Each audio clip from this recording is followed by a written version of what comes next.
Olá, eu sou a Tânia Magalhães, sou professora da Universidade Federal de Juiz de Fora, coordeno o grupo de pesquisa Linguagem, Ensino e Práticas Sociais e hoje eu estou aqui para fazer uma entrevista com a professora Adriana Fischer. Eu e Joaquim vamos conduzir essa entrevista então.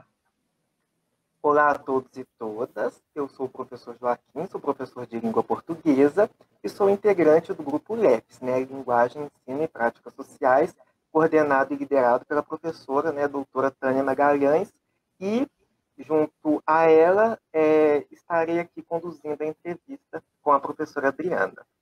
Seja muito bem-vinda, professora Adriana, é um prazer recebê-la. Prazer meu, muito obrigada pelo convite, é muito bom colaborar, contribuir com outros grupos de pesquisa e assim chegarmos em diálogos com outros professores, outros pesquisadores, outros contextos, então prazer estar aqui. Muito obrigada. Bom, a nossa entrevista hoje é sobre letramento acadêmico e nós convidamos a professora Adriana justamente por ser uma especialista nessa temática e estudiosa desse tema há muitos anos. A professora Adriana Fischer é doutora e mestre em Linguística pela Universidade Federal de Santa Catarina e graduada em Letras pela FURB, Fundação Universidade Regional de Blumenau. Ela trabalha como docente no Centro de Ciências da Educação, Artes e Letras e no Programa de Pós-Graduação em Educação da FURB de Blumenau.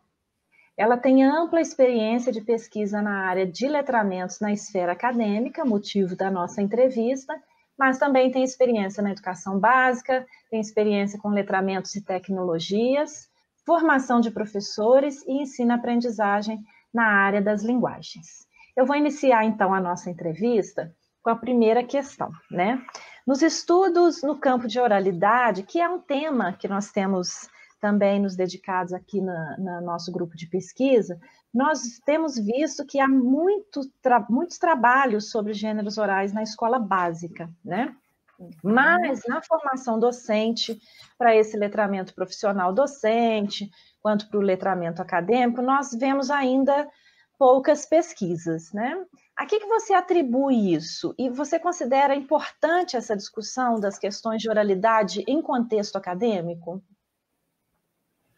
Uma ótima pergunta, Tânia. Por quê? Eu entendo que a oralidade, já há muitos anos, em decorrência dos parâmetros curriculares nacionais no Brasil, veio ganhando visibilidade, mas muito gradativamente, Discussões em eventos científicos, a ocorrência de diálogos, produções de artigos, em eventos, em periódicos científicos e gradativamente chegando às escolas por meio da formação continuada com professores, valorizando já o que faziam, trazendo propostas do que fazer. No meio acadêmico, então, isso também, de forma tímida, foi chegando nos currículos das licenciaturas para a formação desses estudantes, a formação inicial. Entendo que a valorização pela escrita, pelos gêneros que são escritos, a exemplo de artigos científicos, ensaios, resenhas escritas durante um longo tempo, isso é muito histórico, cultural, dizemos assim, no Brasil. Logo, a oralidade foi ficando sempre de lado. Durante as formações na graduação, por exemplo, quando se falava em oralidade, se lembrava de retórica, de aulas de retórica unicamente. Então, com o advento das discussões dos letramentos no Brasil, nos anos de 1980, e depois também por ocorrência dos PCNs, os gêneros discursivos, e aí trabalhando multiletramentos, várias práticas de letramentos com esses gêneros diversos, e na universidade não diferente, me parece que foi ganhando espaço, mas ressalto, de forma tímida. Então, julgo importante, é importante essa discussão, é essencial.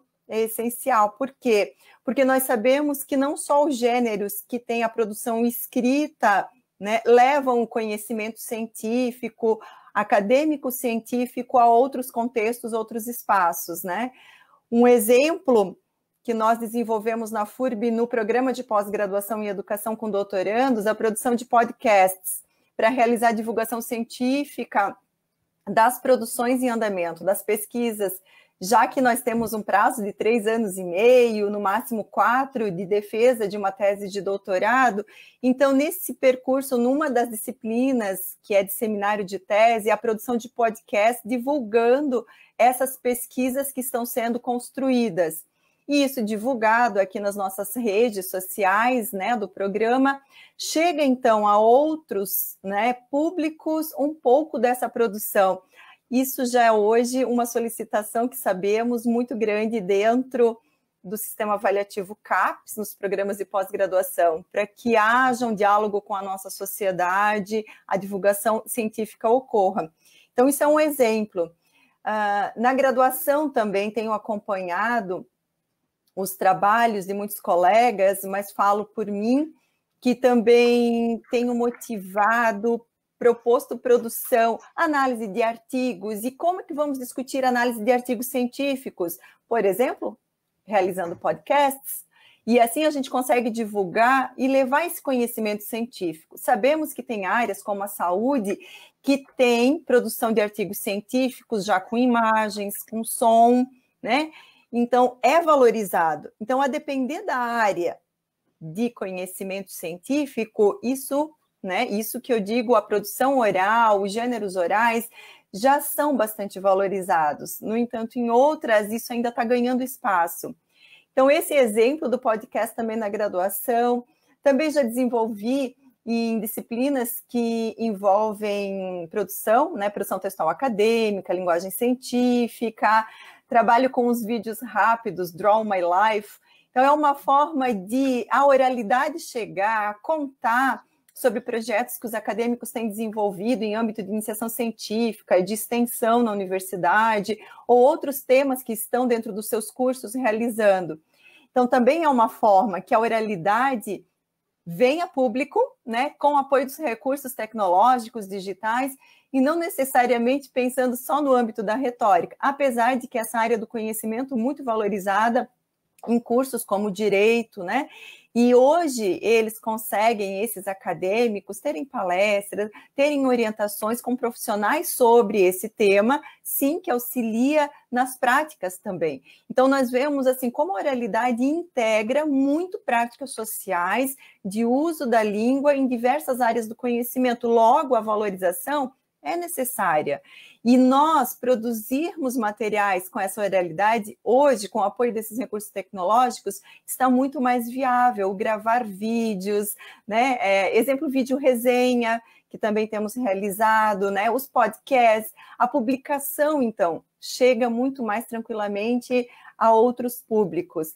Assim, a oralidade contribui para um trabalho de planejamento, porque essa oralidade ela é escrita, inicialmente, para ser depois, então, ou dramatizada, né, quando muitas vezes se fazem trabalhos literários, ou para ser lido, ou explicado de forma fluente, nesses exemplos que já citei, a exemplo do podcast, mas passa por toda uma preparação, depois elaboração, edição, até chegar numa divulgação.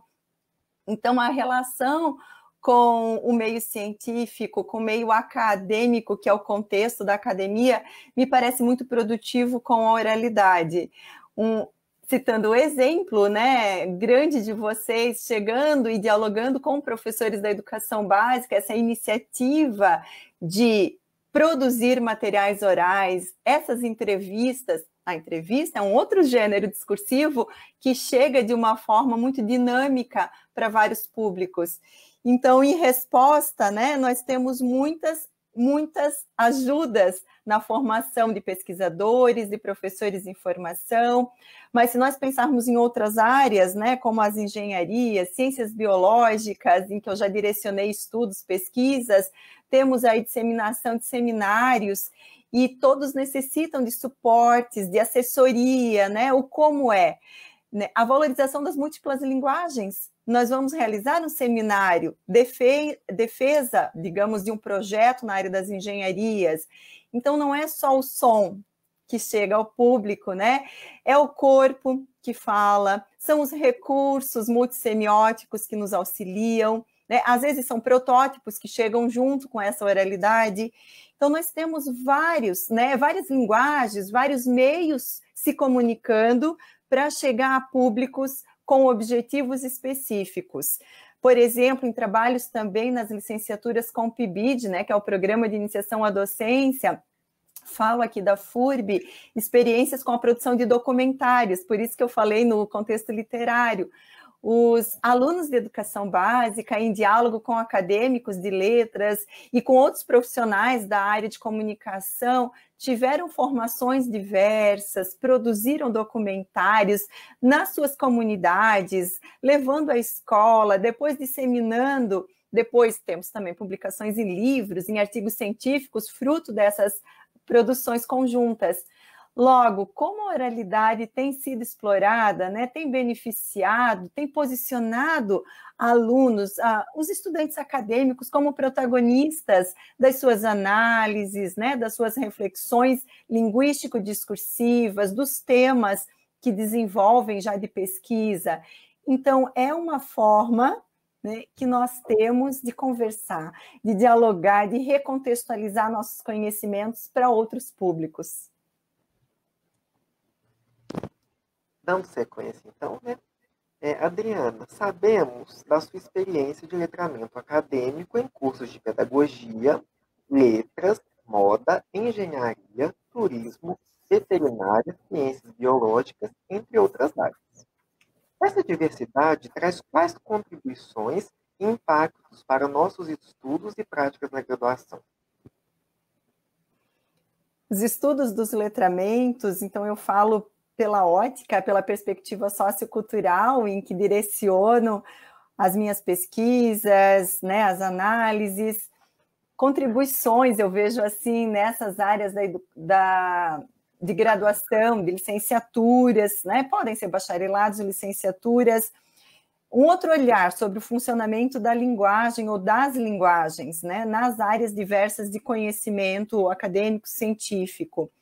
Por quê? Por mais que nós tenhamos ainda disciplinas comuns a toda a universidade, a exemplo de produções de texto, né, de linguagem científica, como elas conversam com as práticas sociais nos cursos específicos, esses que você citou aqui, tantos outros, né? A área da saúde tem uma forma de funcionamento diferente da área de educação linguística, que é diferente da área de moda, de medicina veterinária.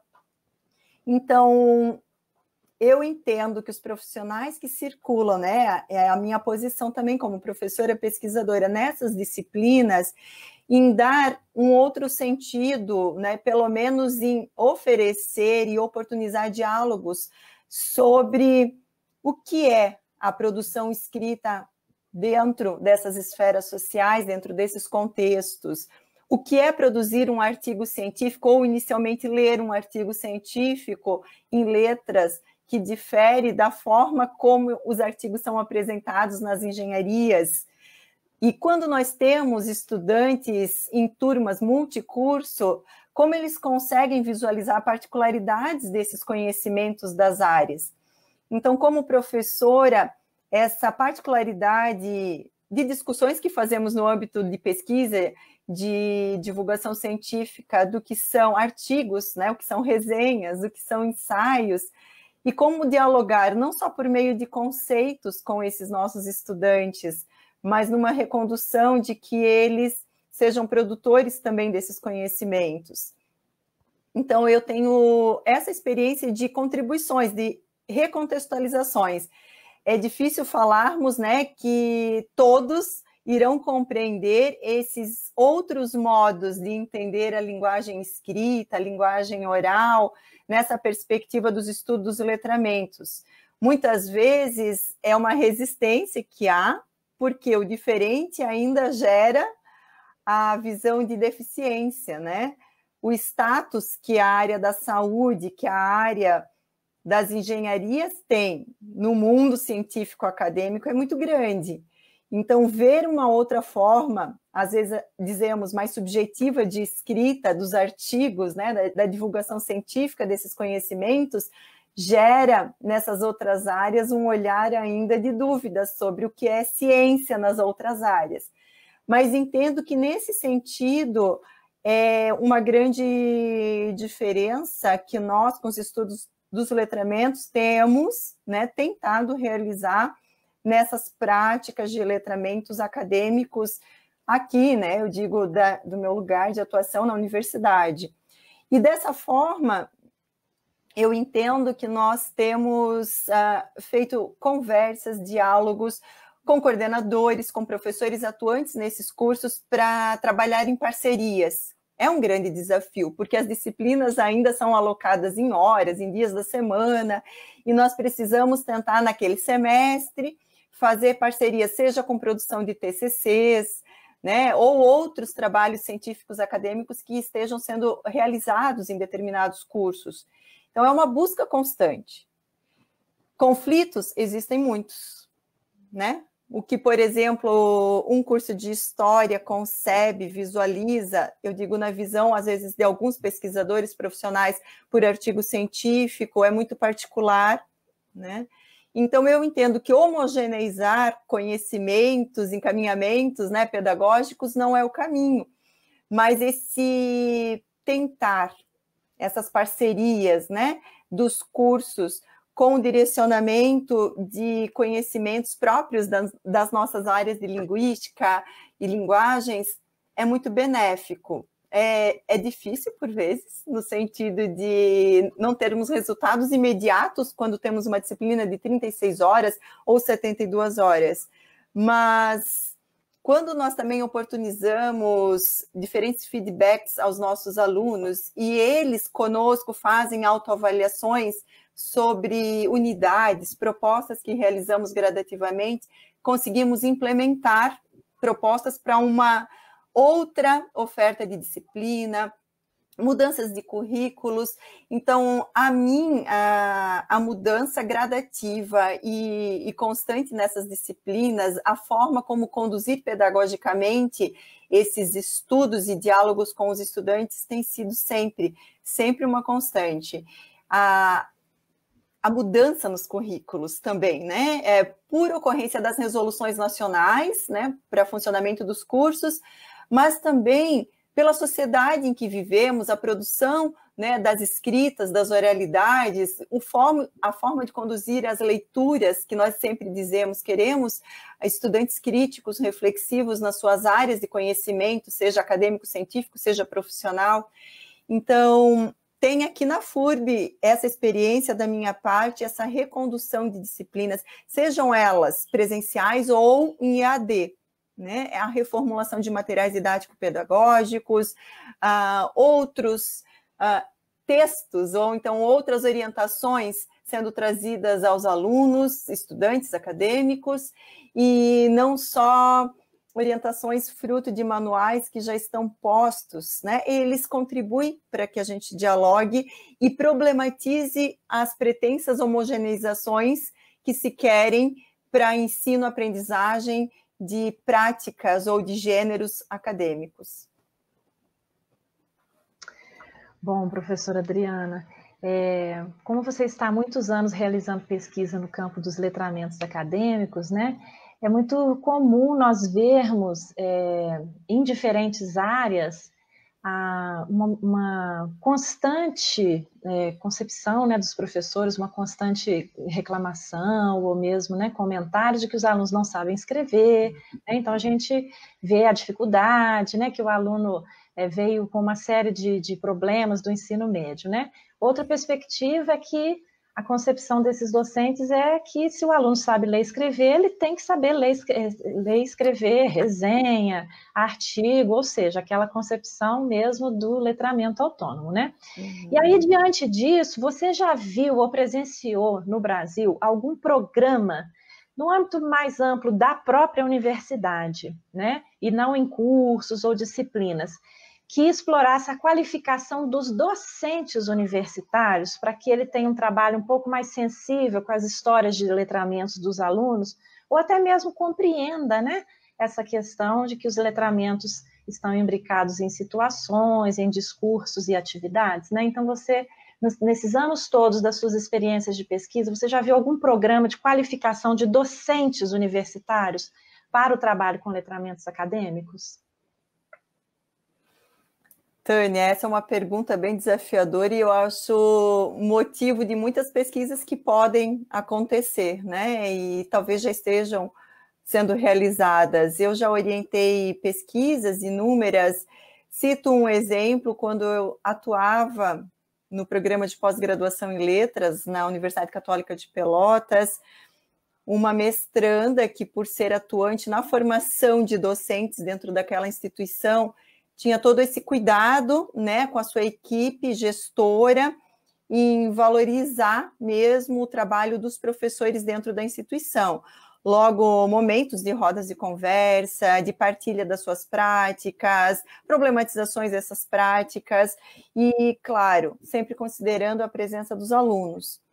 Então, assim, primeiro partindo da pergunta, né, essa sensibilidade, as histórias de letramentos dos alunos, me parece que isso é uma perspectiva de letramentos, uma perspectiva teórica, e nem todos assim concebem os letramentos, que vão olhar por esse modelo ideológico, né, que considera assim, essas relações de poder, esses sentidos que são construídos nos contextos, né, as questões de identidade, como se manifestam. Então, já parte desse princípio, né, que as pessoas gestoras que desenvolvem, né, com a universidade esses programas para qualificação ou acompanhamento, né, desse trabalho docente, precisam ter pessoas próximas que dialoguem sobre essas perspectivas teórico-metodológicas. Então, esse exemplo que citei lá no Rio Grande do Sul, a mim, nos anos que lá fiquei, foi muito evidente, né? Por ocorrência de ter pessoas na gestão que também estavam pesquisando letramentos. Bem, aqui na minha instituição, falando desse local, FURB, em Blumenau, nós tivemos nesse ano uma experiência que foi elogiada de forma muito constante e geral pelos docentes. Em virtude da pandemia deste ano, em julho nós tivemos esse momento de trocas de práticas pedagógicas no trabalho online, já que a nossa instituição ela não parou, né, durante a primeira semana, que foi uma recondução de diálogos e como seria o uso dos recursos digitais, houve uma pequena parada, mas logo a partir da segunda semana trabalhamos até esse momento de fechamento do semestre, do segundo semestre do ano. Então, esse momento, na metade do ano, em que fizemos as trocas de práticas com o uso dos recursos digitais, aí foi uma grande prova da sensibilidade às práticas dos professores que dialogaram muito com os seus estudantes, que realizaram trabalhos, exemplo, curso de dança sendo realizado, né, com apoio de ensino remoto, e isso primeiro escutando o que esses estudantes podiam fazer e acompanhar, né, para que as aulas continuassem. E assim, todas as demais licenciaturas, né, os estágios sendo realizados também por meio, por exemplo, de entrevistas, né, quando era observação, como chegar às escolas, como ser sensível a esses professores que estão também na educação básica, passando por todo um momento de aprendizado, de uso ou de tentativas com os recursos digitais. Então, assim, programas grandes, Tânia, eu não tenho muito conhecimento, tenho de onde passei, né, das minhas experiências, que quando pessoas dentro da gestão têm esse diálogo com os pesquisadores que hoje estão de forma social discutindo, né, as inserções nos contextos, eles realizam, né, esses trabalhos e tem sido revertido em benefício muito à formação docente. Sabemos, por exemplo, né, na educação médica, os médicos que trabalham dentro de cursos de medicina qual é a formação, né, dentro da pedagogia? Nós temos pesquisas aqui no nosso doutorado em educação que tem problematizado, não no sentido de déficit, mas nesse sentido de ser sensível às práticas, o que fazem, por que fazem, e quais as oportunidades de aperfeiçoamento e qualificação docente para estar num curso como esse. E não é diferente, né, de muitos outros cursos universitários. Exemplo que eu posso citar em adicional, que eu vejo da sensibilidade às histórias de letramento dos alunos, antes já citei o PIBID. Nós ainda temos, né, ocorrências de projetos dentro do PIBID. Tem auxiliado mesmo a qualificação dos professores em âmbito universitário. Por quê? Na parceria diálogo constante com professores da educação básica, é preciso se reinventar, é preciso revisitar as suas teorias linguístico-discursivas, falando aqui no caso de letras, e ver as condições reais de trabalho, de produção em diversas escolas da educação básica. E a produção, então, constante de materiais, junto com acadêmicos que vão ingressando nas escolas, como pibidianos, como professores em formação que observam, que começam a produzir com esse professor da educação básica, mas em diálogo com escopos teóricos que na graduação ou na universidade se discutem, talvez de forma mais recorrente. Então, eis aí um grande programa que significa inserção, né, dos alunos, dos acadêmicos na docência, mas que eu sinto que qualifica muito a forma de agir, o trabalho universitário e docente desses professores. Falando no âmbito das engenharias, também fruto de pesquisas que realizo, desde o momento que eu estava na Universidade do Minho, em Braga, Portugal, eu estava situada dentro do Centro de Investigação em Educação, mas fazendo parcerias de pesquisa com as engenharias. As metodologias ativas, né, desenvolvida por trabalhos com projetos, então metodologia baseada em projetos. Eu cito um dos cursos que investiguei, que é o MEG, Mestrado Integrado em Engenharia e Gestão Industrial, daquela universidade. Os professores daquele curso, em diálogo, não só comigo, mas com outros pesquisadores da área da educação, para também qualificarem as suas conduções. Exemplo, né? Como os alunos apresentavam em diversos momentos de um semestre, oralmente, os seus projetos, né? Os seus resultados das pesquisas que estavam sendo realizadas. Então, eles não precisavam saber de tudo sobre o funcionamento de um relatório escrito, de uma apresentação oral, um seminário, né? As formas de avaliação sendo discutidas com outros pesquisadores da área da educação, especialistas em avaliação propriamente. Então, o que era uma avaliação processual, como somar e como valorizar esse processo ao longo para emitir, né, uma nota final. Então, eu vejo que essas parcerias, né, quando um semestre ou um curso se organiza com essa metodologia ativa, metodologia baseada em projetos, me parece que oportuniza, né, esse olhar mais sensível à história, tanto dos alunos acadêmicos em formação, quanto dos professores universitários. Então, é uma formação em serviço constante, né, quando há essa possibilidade. E esses profissionais desse curso que citei, do MEG, lá na Universidade do Minho, têm vindo, ou vinham mais antes da pandemia, ao Brasil para fazer formações em muitos cursos pelo Brasil. Eu não saberei citar aqui cursos, né? Eu sei de uma universidade de São Carlos, né, em São Paulo, fazem assessorias, encaminhando orientações a partir de experiências vivas e reais que ao longo dos anos eles têm desenvolvido com esses projetos. Então, é uma formação docente em serviço, tentando implementar a organização do curso de graduação, por exemplo, em engenharias. Mas isso tem também acontecido em outros cursos no Brasil que não só engenharias. Então, vejam, né, a mim me parece, né, que esse diálogo entre áreas, isso foi que aconteceu na FURB esse ano, ouvindo professores de áreas diferentes, né, de áreas de conhecimento tão diferentes, como nós podemos recontextualizar práticas didático-pedagógicas em nossos cursos. Então, esse unir, né, esforços, conhecimentos de áreas diversas, metodologias diversas, me parece que são ações, por vezes, ainda parecem ser isoladas, né, mas que as universidades têm se sensibilizado diante, né, de grandes exigências normativas brasileiras, e eu acredito que não são só brasileiras, são internacionais. A exemplo dos professores de pós-graduação, nós todos somos avaliados hoje em questões que são internacionais, né? Quais os nossos impactos das nossas pesquisas, dos nossos trabalhos?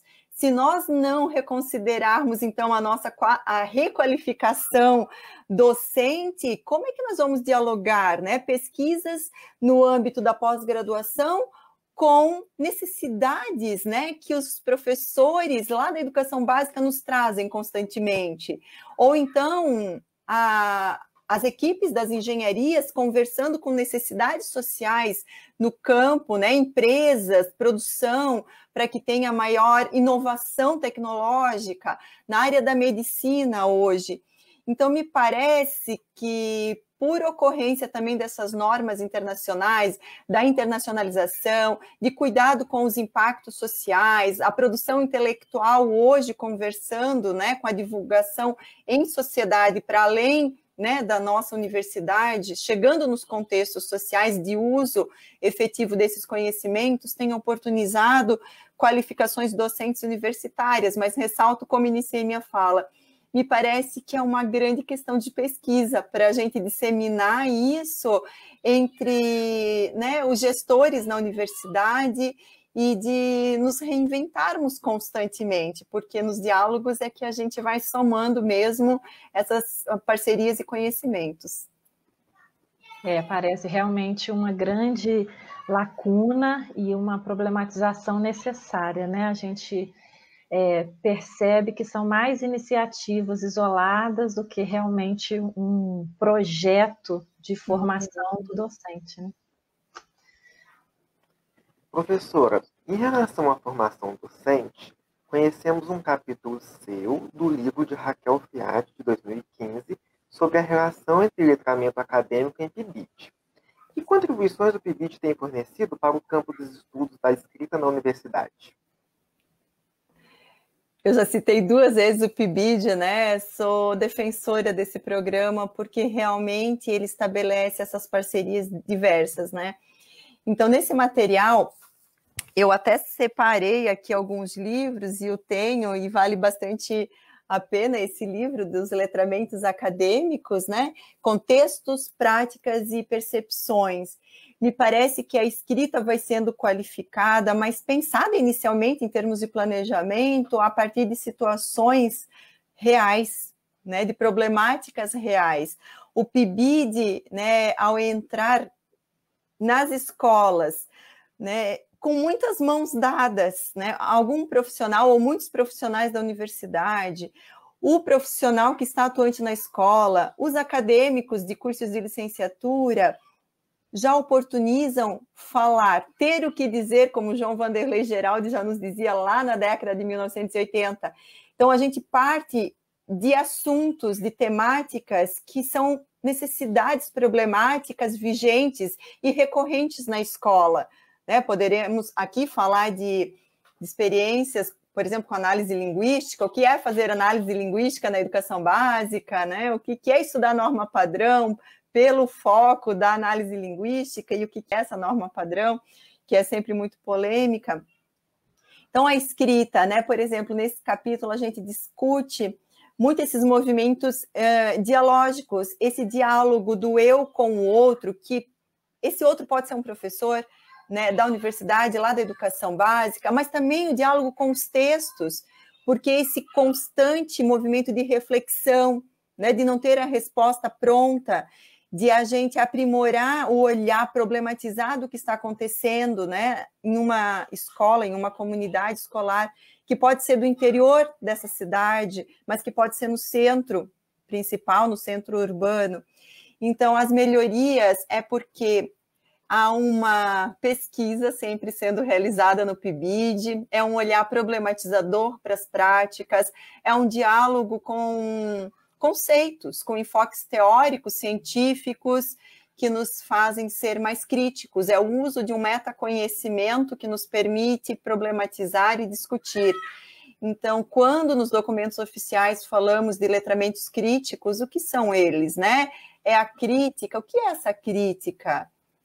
É saber dizer, né, sobre aquele objeto que nós estamos problematizando e com um metaconhecimento próprio de uma área, então, que a gente está aderindo.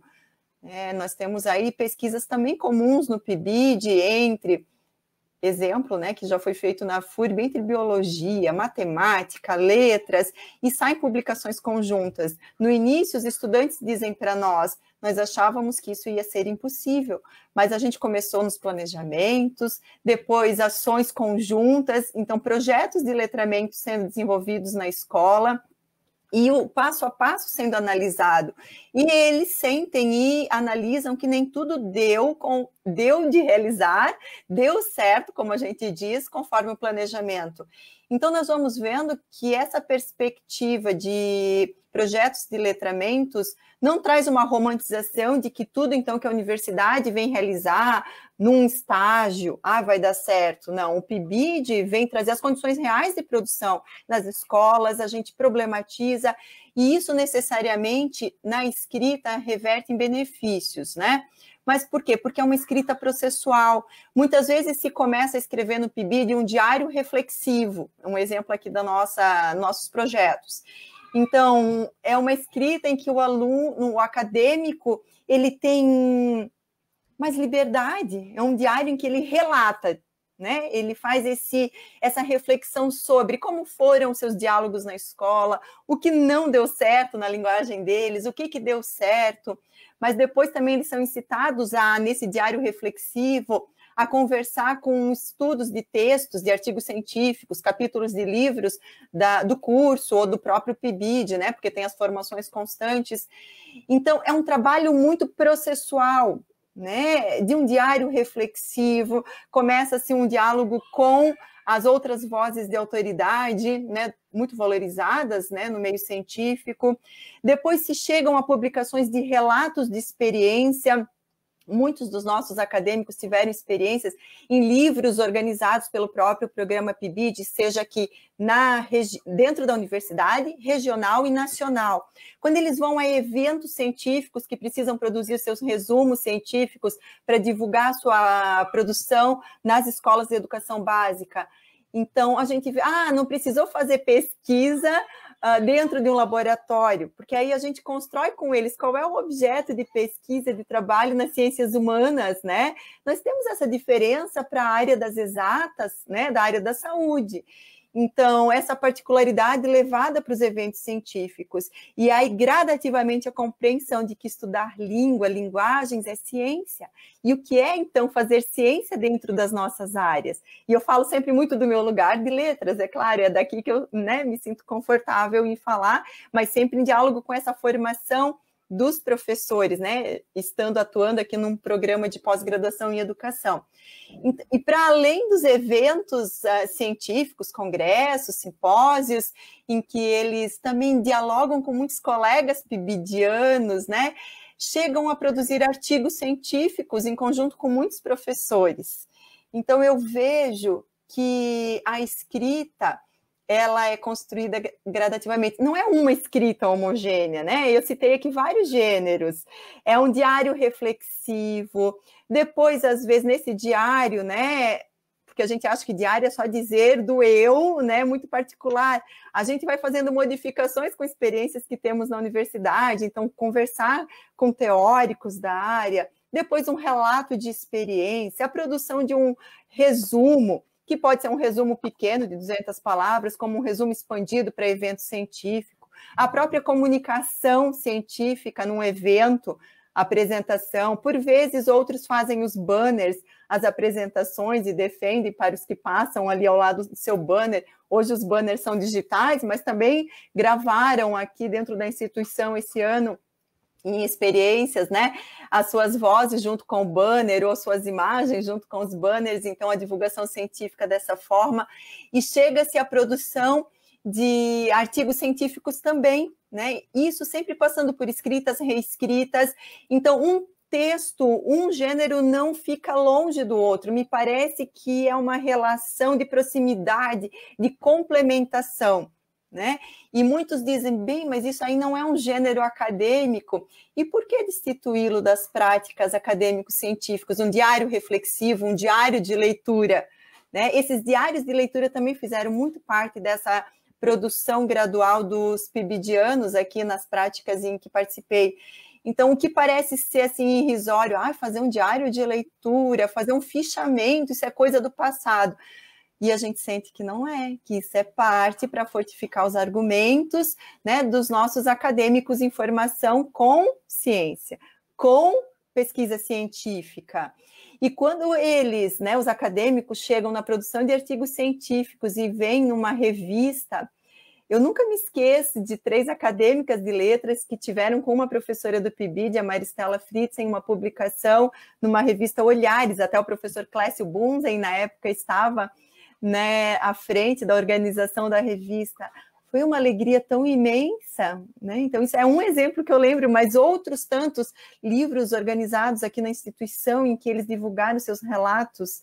Então, me parece que também a relação entre gêneros, particularidades que vamos construindo gradativamente, vão dando conhecimento, experiência para os nossos acadêmicos. E quando chegavam, né, por exemplo, o caso dessas 3 acadêmicas que acabei de citar, no momento do estágio do curso de letras, e aí tem a escrita do relatório final, né, do curso de letras, ou mesmo acadêmicas de pedagogia, que vão realizando pequenos artigos científicos como produção dos seus estágios, se sentem mais seguros, seguras, né? Digamos, como diz o James Paul G, mais insiders, né? Se sentem mais membros ativos, participativos, porque esses artefatos culturais, como diz a Leslie Bartlett, né, eles podem ser simbólicos, mas são materiais. Então, assim, ver publicado um relato de experiência, ver publicado um artigo científico como um artefato cultural, né, nesse contexto acadêmico-científico, é uma grande honra para eles, mas eles sentem que aquilo foi fruto de um processo. E nós, das ciências humanas, sentimos isso também nas nossas produções científicas, que para nós publicarmos os nossos artigos, né, nós passamos por um processo extenso, grande, né, gradual, que não é uma pequena experiência que a gente rapidamente analisa e tem um grande artigo científico publicado, é fruto de muitas parcerias, reflexões, estudos teóricos científicos, né, contestações para a gente divulgar e publicar os nossos artigos. Então, me parece, assim, é a forma pelo PIBID de que o conhecimento científico se constrói gradativamente, mas já com a formação profissional também engajada. É o ser pesquisador, é o ser docente, ser ainda acadêmico num curso de graduação, licenciatura, fazendo sentido a esses estudantes. Bom, várias universidades têm disciplinas, né, de produção de texto acadêmico, leitura e produção textual. Mas nem sempre essas disciplinas proporcionam uma imersão dos alunos em atividades de pesquisa. Muitas vezes a gente percebe até uma certa simulação, né, para que os alunos se apropriem do discurso acadêmico.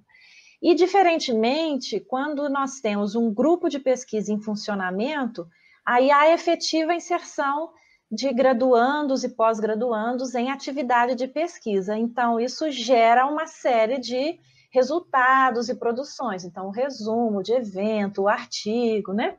Então, o que você pensa, Adriana? Vale a pena manter essas disciplinas na graduação, né? Ou como que a gente pode pensar no interior de uma disciplina, né? Atividades de pesquisa mais próximas desses alunos. A gente tem aí uma dificuldade, porque as disciplinas duram 3, 4 meses, né? Mas que a gente tenha uma menos artificialização no ensino desses gêneros e na inserção desses alunos em práticas de pesquisa científica. Tenho 2 grandes considerações em relação a essa pergunta. Quando da minha experiência que citei dentro da educação, mas em diálogo com as engenharias na Universidade do Minho, eu senti que o nosso trabalho da educação linguística, numa forma de assessoria aos cursos, é muito produtiva, que foi o exemplo que citei anteriormente, né? Eu estava inserida como pesquisadora dentro daquele curso, que era mestrado integrado em engenharia, e trabalhando as necessidades daquele momento da metodologia baseada em projetos. Então, a construção de um projeto num semestre, em outros, né, que também podiam acontecia no começo do curso, mas para o final do curso. Então, como era produtivo, nós, pesquisadoras, éramos um grupo de pesquisadoras da educação, fazendo formação com os estudantes, diálogo constante nas reuniões com os professores. Mas vejam, então, havia condições reais para a gente estar lá naquele grupo integrado. E os professores queriam. Então, a motivação, né, estava dada pela parceria, tanto profissionais da educação, profissionais das engenharias, e os próprios estudantes também que tinham horas disponíveis, né, porque eles integralmente estavam na universidade. Então, se eles tinham as disciplinas mais atuantes do currículo na parte da manhã, na parte da tarde, por exemplo, a reunião dos grupos dentro daquele projeto, né, para resolver as questões problema dadas pelos professores, também nos recebiam para pedir apoio.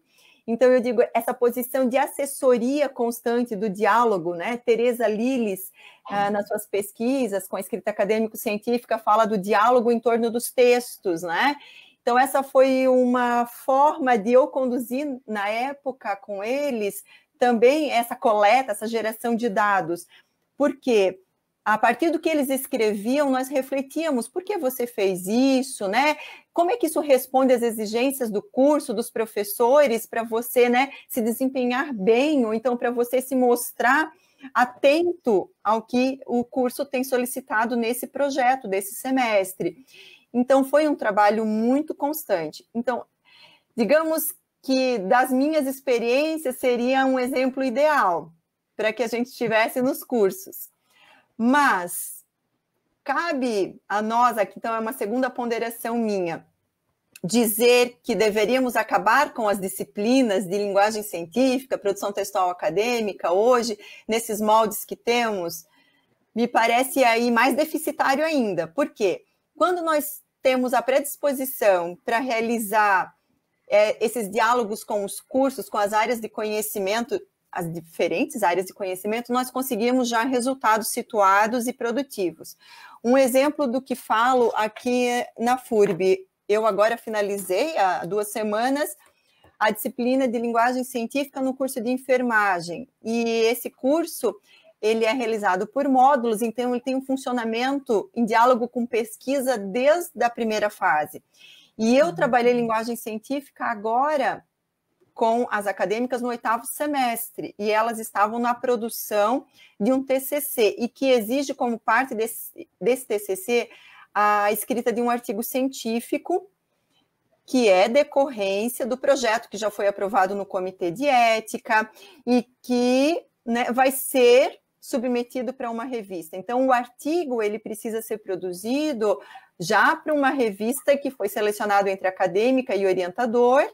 Então, a minha participação nessa disciplina, que eram 72 horas, é também numa forma de assessoria.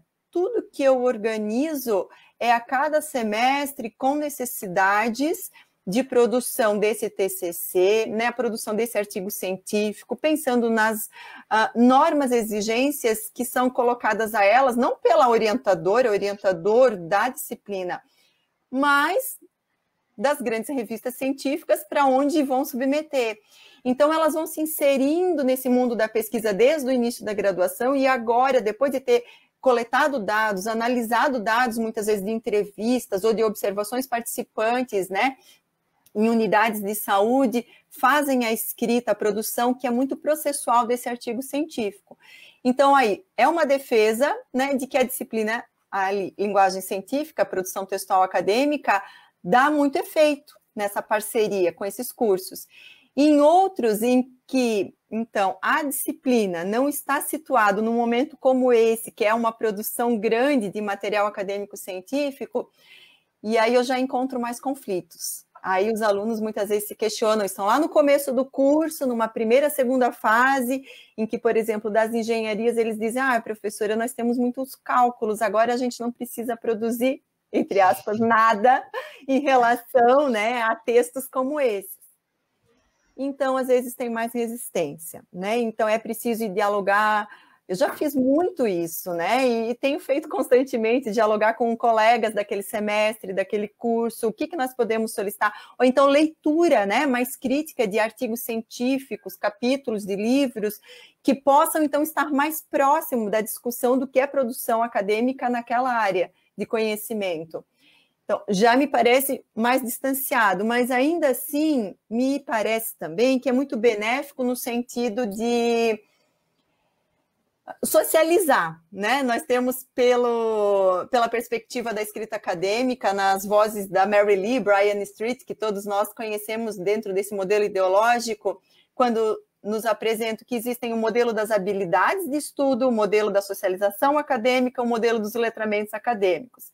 Quando eu citei o exemplo lá de Portugal, e agora, assim, na enfermagem, eu consigo trazer os princípios do modelo dos letramentos acadêmicos que valorizam, né, essas relações de poder, essa produção situada, as identidades desses acadêmicos, do próprio curso sendo valorizadas.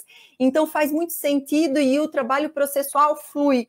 Não que é sempre mil maravilhas, temos os conflitos, porque a forma como uma área e outra, né, enxerga essa produção escrita, às vezes a gente diz, olha, converse com o seu orientador, então aqui nós vamos agregando esse conhecimento, mas você vai acrescentar, aperfeiçoar com o apoio do seu orientador.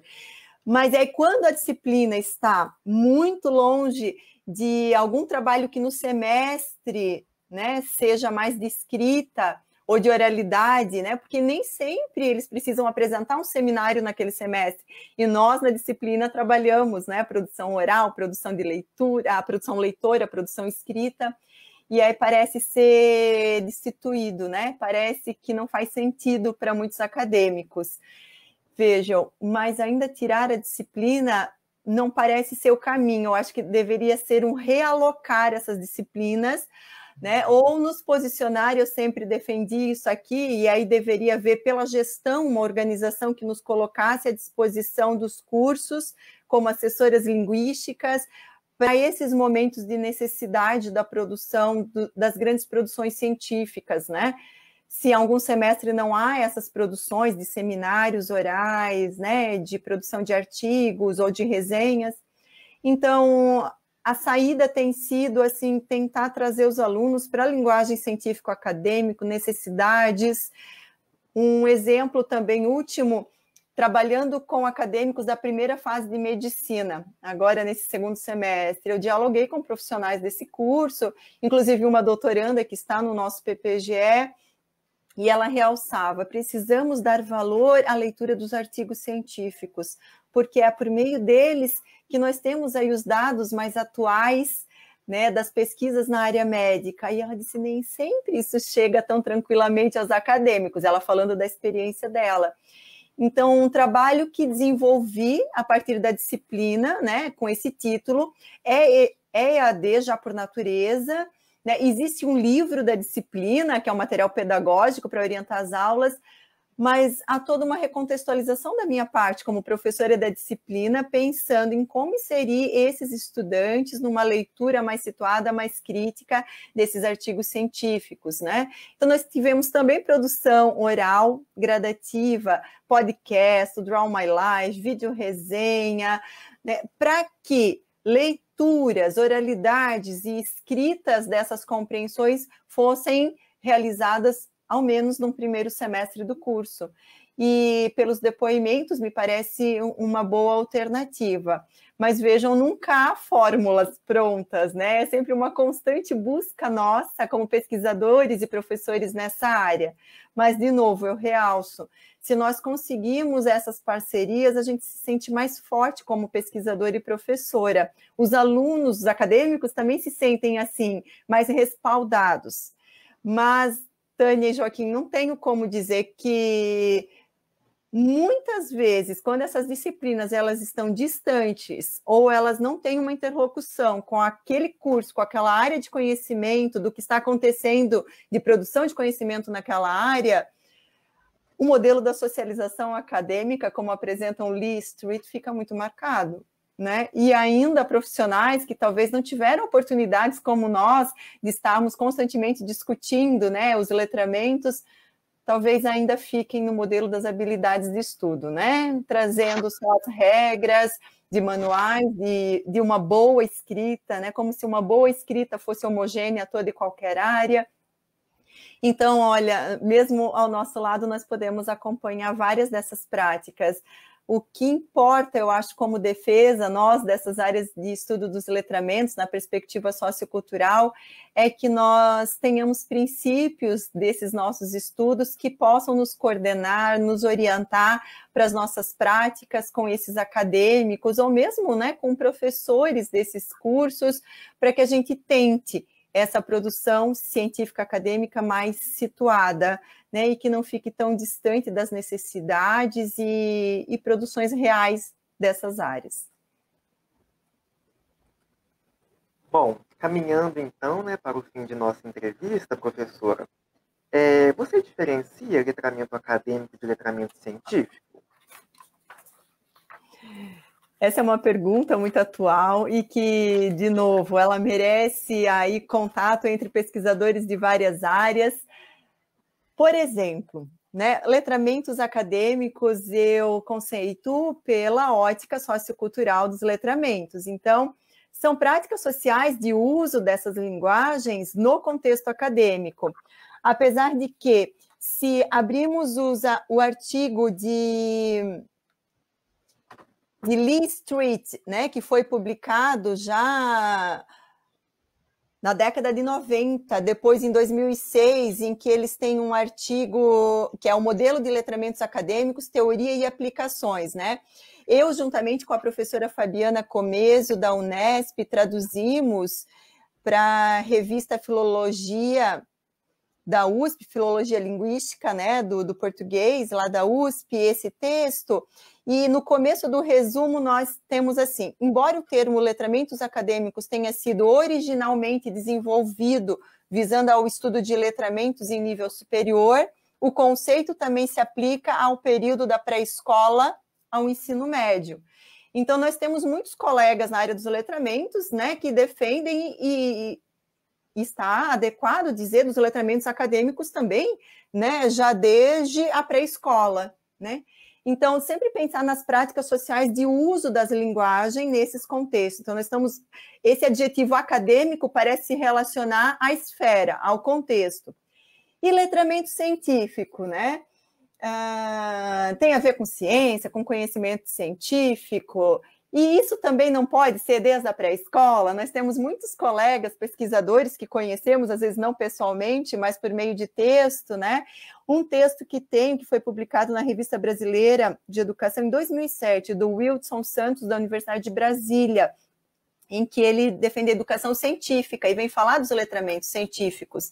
Então, veja, já em 2007, nessa perspectiva dos letramentos.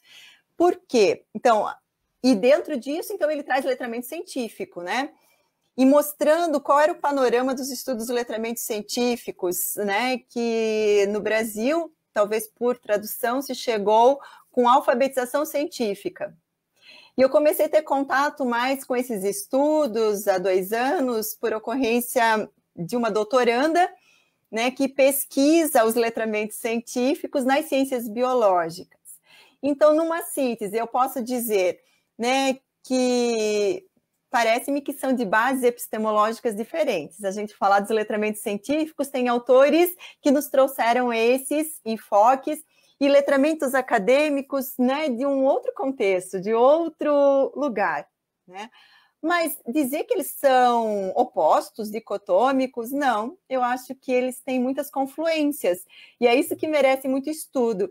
E por que talvez uma pergunta dessa emerge nesse momento, né? Eu vejo que são sinônimos, são muito diferentes, letramento acadêmico, letramento científico.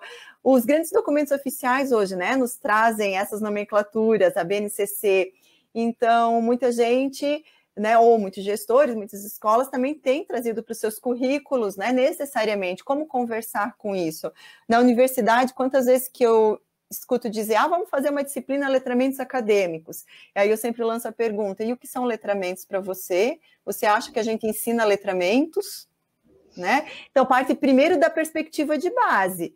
Né? Quando eu citei o texto do Wildson Santos, e eu também cito aqui do nosso colega, o Wagner, eu tenho o texto dele aqui comigo, que a gente estava lendo, o Wagner Silva, da Federal de Tocantins. Isso.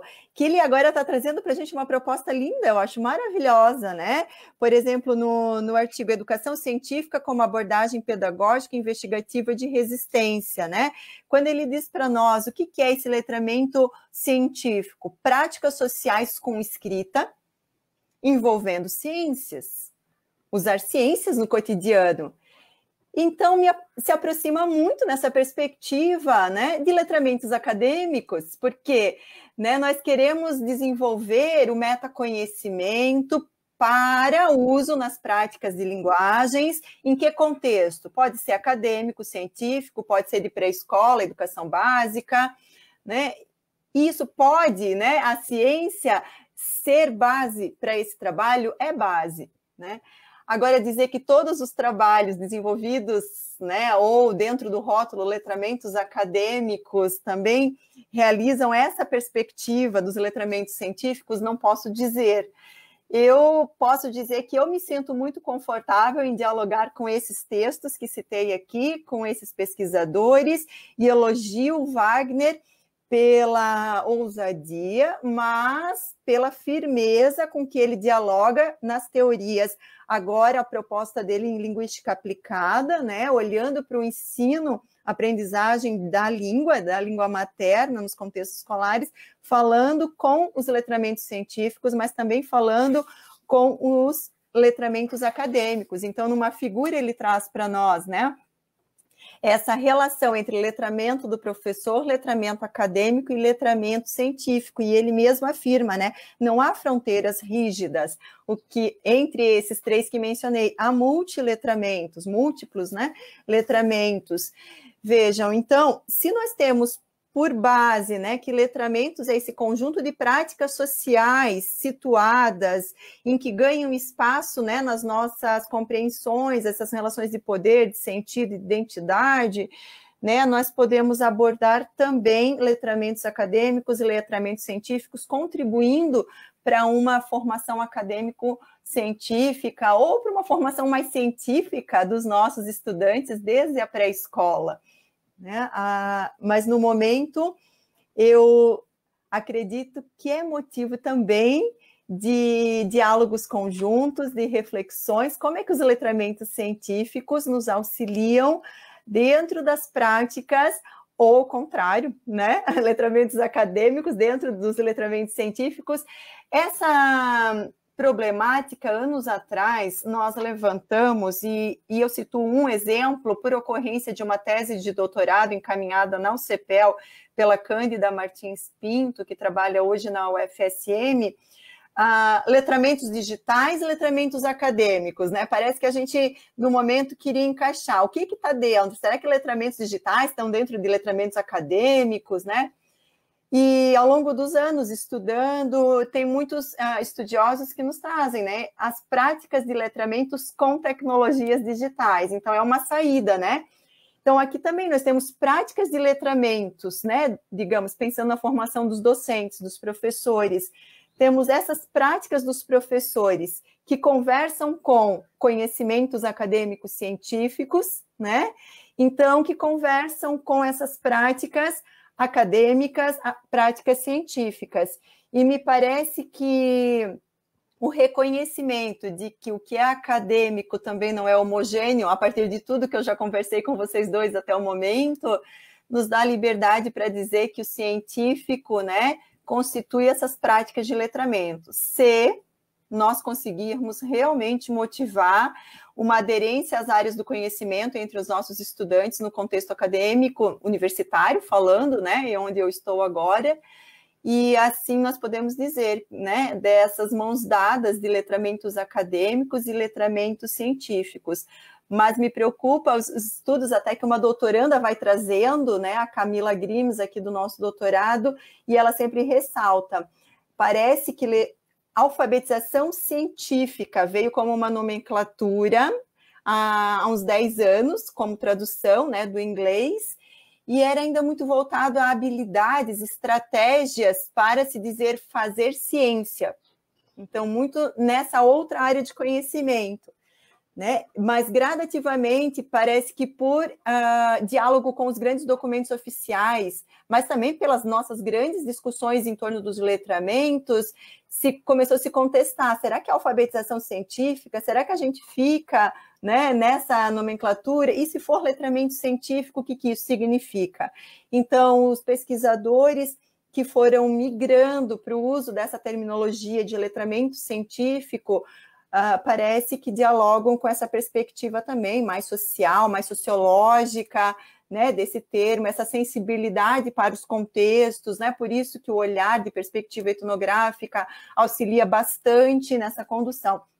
Então, foi nesse caminho que eu citei esses estudos desses autores, e dizer, sim, que o ensino de língua materna, de línguas em geral, pode se beneficiar muito desses enfoques, letramentos acadêmicos, letramento científico, porque nós queremos, né, a partir desse conhecimento institucionalizado, mas também de disseminação de conhecimentos, né? Não pensar que ele está pronto, dado, mas que ele se constrói, quando nós dizemos que os professores, né, se constituem também pelas pesquisas que realizam a partir das suas práticas docentes.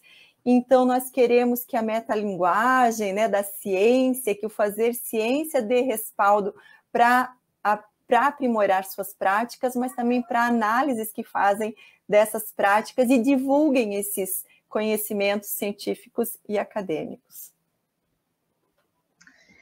Professora Adriana, nós temos somente a agradecer.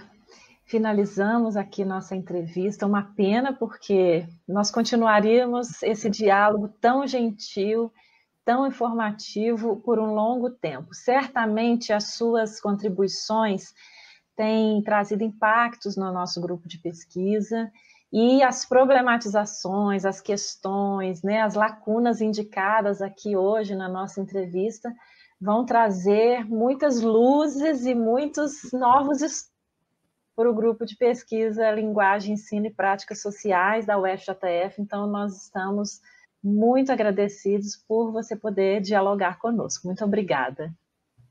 Eu agradeço imensamente. E todas essas perguntas, elas também refazem as práticas aqui, porque sempre levo isso ao nosso grupo de pesquisa, Linguagens e Letramentos na Educação aqui da FURB, também um grupo que está em parceria com outras universidades, a gente acaba se encontrando em projetos de extensão, exemplo da UFO, né, de Uberlândia, com projetos de extensão organizados pela professora Flávia Sor de Miranda, mas também com os projetos de pesquisa da Unesp, PUC Minas, em torno da escrita acadêmico-científica, divulgação científica.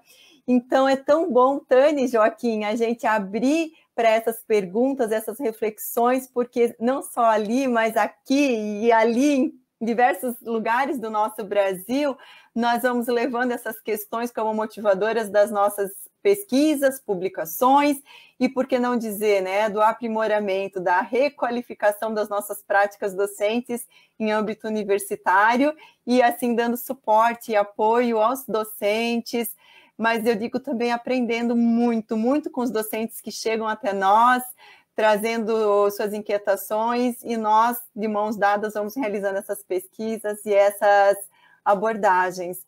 E eu fico sempre à disposição para que quem nos ouve, e mesmo quem nos lê, possa fazer contato via e-mail, né? Marcar esse momento, agora dos grupos sendo online, por exemplo, oportunizar mais aproximações, mas também por e-mails e outras redes sociais.